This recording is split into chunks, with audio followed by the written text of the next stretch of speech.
Dear students, आज हम बात करेंगे the prelude book 2 by William Wordsworth. Book 2 William Wordsworth की तालीमी सरगर्मियों का जिक्र करती है। इसमें शायर तन्हाई में गुजरे हुए लम्हात को कदर की निगाह से देखता है। वो दूसरे लड़कों के साथ मिलकर झीलों और पहाड़ों की दिलकश खूबसूरती से लुत्फ अंदोज होता है। इस तरह से कुदरती मनाजर ने उसके इल्म में इजाफा किया है। कुदरती मनाजर ने उसकी ज़िंदगी में एक माँ का किरदार अदा किया है। यूँ उसने कुदरती मनाजर से हिकमत और इल्म व फ़हम हासिल किए हैं। उसने झीलों और पहाड़ों के खूबसूरत मनाजर अपनी ज़ात में कैद कर लिए हैं।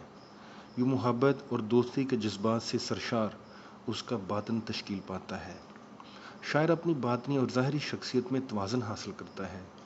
इस तवाज़न की बदौलत उसे शायराना बसीरत मुयस्सर आई है। No one can bathe twice in the same river। वक्त गुजरने के साथ साथ हर चीज़ में तब्दीली रूनमा होती है। शायर बालिग हो चुका है। बचपन से बलोगत ने शायर की ज़िंदगी में गहरे असरात छोड़े हैं। इस तब्दीली ने मायूसी और परेशानी को जन्म दिया है।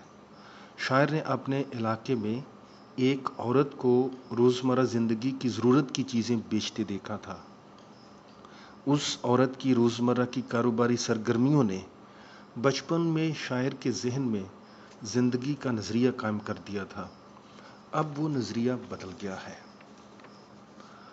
बुक 2 द प्रीलूड का एक बहुत अहम हिस्सा है, क्योंकि ये शायर का बचपन से बलोगत तक का सफ़र बयान करती है और नौजवान वर्ड्सवर्थ को कैम्ब्रिज यूनिवर्सिटी के माहौल में दाखिल होने की तैयारी करती है।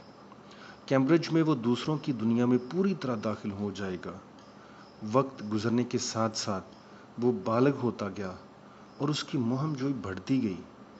अब वो अपनी और अपने जैसे दूसरे बच्चों की परवरिश के अमल में मुआजना करने के काबिल हो चुका है।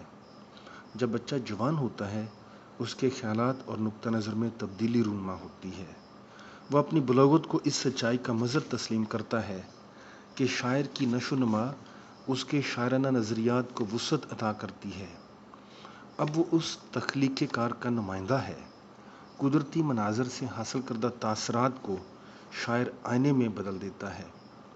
वो अपने दोस्त कॉलरिज से यकसर मुख्तलिफ है। कॉलरिज की परवरिश शहरी माहौल में हुई।